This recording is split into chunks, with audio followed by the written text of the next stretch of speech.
জুবিন দা বিহীন প্ৰায় 2টা দিনেই হ'ব। তেনে ক্ষেত্ৰত এতিয়া নিশা 12 বাজি পাৰ হৈ গৈছে। 12 বাজি পাৰ হৈ যোৱাৰ পিছতো যি অৰ্জুন ভোগেশ্বৰ বৰুৱা ক্ৰীড়া প্ৰকল্প, এই ক্ৰীড়া প্ৰকল্পত দেখিবলৈ পোৱা গৈছে অজস্ৰ জুবিনদাৰ অনুৰাগীৰ ভিৰ। উৰেটো নিশা শ্ৰদ্ধাৰ্ঘ্য অৰ্পণৰ কাৰণে স্বতঃস্ফূৰ্তভাৱে ওলাই আহিছে সমগ্ৰ ৰাজ্যবাসী। এয়া আমি পোনপটীয়া সম্প্ৰচাৰ যোগে এইখিনি সময়ছোৱাৰ পৰিৱেশটো দেখুৱাবৰ কাৰণে চেষ্টা কৰিছোঁ। আমি নিৰন্তৰভাৱে যিদিনাখনে বেয়া খবৰটো আমাৰ মাজলৈ আহিছিল সিদিনাখনৰ পৰাই এইখিনি সময়ছোৱালৈকে প্ৰতিটো মুহূৰ্তৰ প্ৰতিটো খবৰ দিবৰ কাৰণে চেষ্টা কৰিছোঁ। মৰমৰ শিল্পীগৰাকী যে আমাৰ মাজত নাই বা তেখেতৰ অবৰ্তমানত আমি খবৰ কিছুমান দিবলৈ চেষ্টা কৰিছোঁ, আৰু এয়াও তাৰে এক অংশ হিচাপে এই নিশাৰ ভাগত আমি উপস্থিত আছোঁ সৰুসজাইস্থিত অৰ্জুন ভোগেশ্বৰ বৰুৱা ক্ৰীড়া প্ৰকল্পত। আৰু ইয়াতেই মৰমৰ শিল্পীগৰাকীৰ যি পাৰ্থিৱ শৰীৰ, পাৰ্থিৱ দেহ ইয়াতে ৰখাই থোৱা হৈছে শ্ৰদ্ধাৰ্ঘ্য অৰ্পণৰ কাৰণে। তেনে ক্ষেত্ৰত হেজাৰ বিজাৰ অজস্ৰ লোক ওলাই অহা দেখা পোৱা গৈছে। সহযোগী আইনীয়ে দেখুৱাই আছে। এয়া আমি দেখুৱাইছোঁ বাহিৰৰ পৰিৱেশটো। আমি ভিতৰৰ পৰিৱেশটো আমাৰ সহযোগী সাংবাদিক কেইবাগৰাকী সাংবাদিক এইখিনি সময়ছোৱাত ভিতৰত আছে, তেওঁলোকে দেখুৱাব ভিতৰৰ পৰিৱেশটো, বা আমি সন্ধিয়াৰ পৰা দেখুৱাই আছোঁ ভিতৰৰ পৰিৱেশটো। এতিয়া কিন্তু বাহিৰৰ পৰিৱেশটো আমি দেখুৱাইছোঁ। ভিতৰত যেনেধৰণৰ হেজাৰ বিজাৰ জুবিনদাৰ অনুৰাগীৰ সমাগম, তেখেতক শ্ৰদ্ধাঞ্জলি অৰ্পণৰ উদ্দেশ্যে বাহিৰতো সেই একেই অনুৰূপ পৰিৱেশ। এগৰাকী বাইদেউ আছে, আমি তেখেতৰ সৈতে কথা পাতিবৰ কাৰণে চেষ্টা কৰিম। বাইদেউ, আপুনি ক'ৰ পৰা আহিছে? মই পল্টন বজাৰৰ পৰা আহিছোঁ। হয়, জুবিনদাৰ খবৰটো পাই বহুত দুখ লাগিছে। পৰহি খবৰটো পালোঁ দিনৰ ভাগত। মই গম পোৱা নাছিলোঁ। ছোৱালী মোক কলেজৰ পৰা ফোন কৰি খবৰটো দিছে। মনত বহুত আঘাত লাগিছে। জুবিনদাৰ গান আমি সৰুৰ পৰা শুনি আহিছোঁ। তেখেতক জানে প্ৰাণে অন্তৰে ভাল পাওঁ, কিন্তু খবৰটো শুনি মানে বহুত আঘাত লাগিছে। জুবিনদাৰ জেগাত যদি মোকে লৈ গ'লে হয় তথাপিতো মই মানে বহুত শান্তি পালোঁ হয়। কি ক'ব আৰু, দুৰ্ভাগ্যজনক কথা। চাওক, আচলতে কিমান ভাল পালে মানুহগৰাকীক জুবিন দাক এনেকৈ ক'ব পাৰে। তেখেতে কৈছে যদি ঈশ্বৰে জুবিন দাক লৈ নগৈ মোক লৈ গ'লহেঁতেন ময়ে যেন সুখী হলোহেঁতেন। তেখেতৰ ভাষ্য, এইগৰাকী মহিলাৰ ভাষ্য। চাওক কিমান ভাল পায় জুবিন দাক প্ৰতিগৰাকী অসমৰ মানুহে।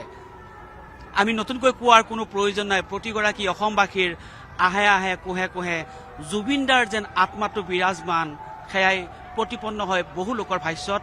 তেনে ক্ষেত্ৰত ইয়াৰে এক অংশ হিচাপে আমি দেখুৱাই আছোঁ অজস্ৰ লোকৰ সমাগম। নিশা 12 বাজি পাৰ হৈ গৈছে। এক প্ৰকাৰ লোকৰ যি জনসমুদ্ৰ, সেই লোকৰ জনসমুদ্ৰ বোৱা পৰিলক্ষিত হৈছে সৰুসজাইৰ ভোগেশ্বৰ বৰুৱা ক্ৰীড়া প্ৰকল্পত। এয়া বাইদেউ অলপমান কথা পাতিব বিচাৰিছোঁ। দৰ্শন কৰিলেনে তেখেতৰ? হয়, হয়তো সুধিবলৈ ভাষা নাই। এতিয়া মোৰ এনেকুৱা যেন লাগিছে, হয়তো আপোনালোকৰ লাগিছে, জুবিনদাৰ গান বাজি আছে, এখন মঞ্চৰ প্ৰগ্ৰেম হৈ আছে, তেওঁ যে আমাৰ মাজৰ পৰা আঁতৰি গৈছে তেনেকুৱা যেন লাগে নাই এই পৰিৱেশটো? কাৰণ জুবিনদাৰ সত্তাটোৱে তেনেকুৱা এটা আছিলে, যেন আমি বিহু চাব আহিছোঁ তেনেকুৱা যেন লাগিছে। তেওঁ আমাৰ মাজত নাই, আমি তেওঁক আঁতৰি যাব দিব নোৱাৰো। সেইটোৱে লাগিছে যে এইবিলাক মানুহ কাৰ কাৰণে আহিছে, কিহৰ কাৰণে আহিছে, কোনেওতো মাতা নাই।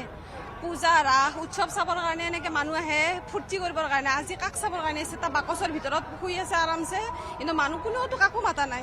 নিজে নিজে আহিছে চবে। তো ইয়াতকে বেছি একো ক'ব নোৱাৰি। ক'ৰ পৰা আহিছিল? গড়চুকৰ পৰা। এয়া এগৰাকীৰ যুৱতীৰ চকুত চকু পানী। বাইদেউ আপুনি? বহুত দুখ লাগিছিল। নোৱাৰো আৰু পঢ়িব নোৱাৰো, ক'বই নোৱাৰো, ভাষা নাই আৰু ক'বলৈ। আমি অকলতে হেৰাই পেলালো নহয় জানো তেখেতক?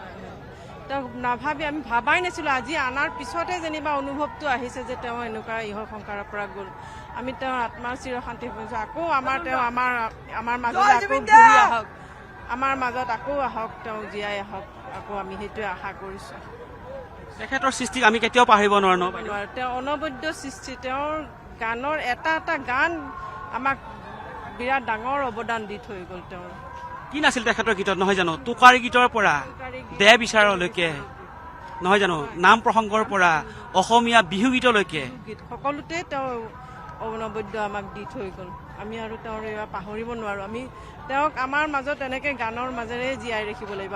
নিশ্চয় আমি তেখেতৰ কালজয়ী সৃষ্টি গীতসমূহৰ মাজেৰে জীয়াই ৰাখিব লাগিব। মই যদি সম্ভৱ হয় অলপ ওপৰৰ ফালে কেমেৰাটো দাঙি মই এইখিনি সময়ছোৱাৰ সমগ্ৰ পৰিৱেশটো সহযোগী আইনীলক দেখুৱাবৰ কাৰণে অনুৰোধ জনাইছোঁ। কাৰণ এয়া হৈছে জুবিনদাৰ প্ৰতি প্ৰতিগৰাকী অসমবাসীৰ মৰম স্নেহ। কাৰণ এইখিনি সময়ছোৱাত দেখিবলৈ পোৱা গৈছে অজস্ৰ লোকৰ ভিৰ। কেৱল গুৱাহাটীৰ মানুহ বুলি নহয়, সমগ্ৰ অসমৰ মানুহ আজি উবুৰি খাই পৰিছে সৰুসজাইৰ এই ক্ৰীড়া প্ৰকল্পত শদিয়াৰ পৰা ধুবুৰীলৈ অজস্ৰ লোকৰ সমাগম। কাৰণ এইগৰাকী জনপ্ৰিয় কণ্ঠশিল্পীৰ যি আকস্মিক বিয়োগ, এই আকস্মিক বিয়োগক কোনেও সহজভাৱে গ্ৰহণ কৰিব পৰা নাই। অসমৰ সংস্কৃতিৰ বৰপথাৰখনত তেখেতৰ যি কালজয়ী অৱদান, তেখেতৰ যি অনবদ্য অৱদান, সেই অৱদানে প্ৰতিগৰাকী অসমবাসীক এক হৃদয়ত স্থান দি আহিছিল আৰু হৃদয়ত স্থান দি থাকিবই। জুবিন দা যদিও আমাৰ মাজত কায়িকভাৱে নাথাকিব, কিন্তু তেখেতৰ যিসমূহ অমৰ সৃষ্টিৰাজি, সেইসমূহ সৃষ্টিৰাজিৰ কাৰণে তেওঁ আমাৰ মাজত সদায় জীয়াই থাকিব।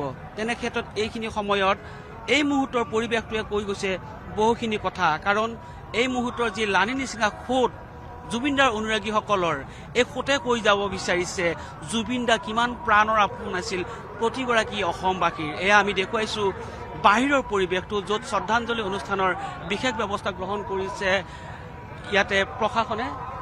তেনে ক্ষেত্ৰত এই বাহিৰৰ পৰিৱেশটো আমি দেখুৱাবৰ কাৰণে চেষ্টা কৰিছোঁ। এজন যুৱ প্ৰজন্মৰ প্ৰতিনিধি আছে, যুৱ প্ৰজন্ম আছে, কাৰণ জুবিন দা কোৱা হৈছিল হাৰ্ট থ্ৰব যুৱ প্ৰজন্মৰ। তেনে ক্ষেত্ৰত এইজন যুৱকৰ সৈতে কথা পাতিম। ক'ৰ পৰা আহিছা? মই চাংচাৰিৰ পৰা আহিছোঁ।